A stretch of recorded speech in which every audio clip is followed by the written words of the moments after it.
Giydim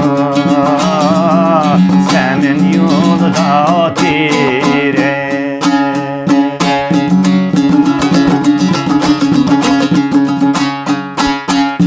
Şamal çıksa giydim senin yolda direk.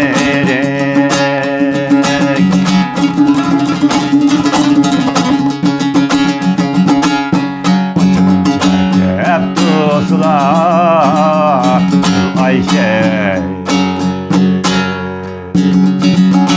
Vay çılamayken yürek. Ayşem gülkinem veren buldum derdime.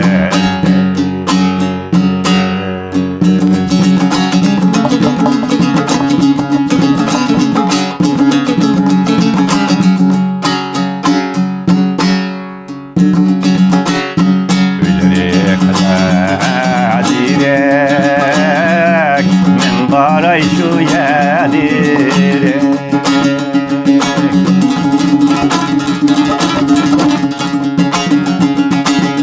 Öyle bir kadirek men baray şu yedirek.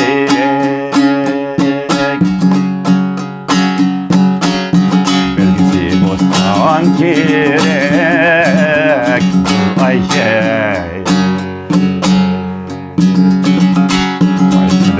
Haydi gel amcamın çekip tutlar Ayşe. Vay çıdım haydi gel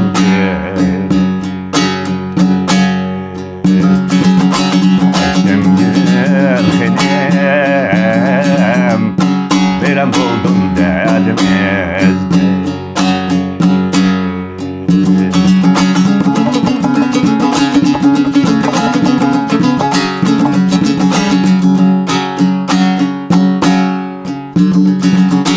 Nakşedip çıkıp gelsem önümden dunan yayri.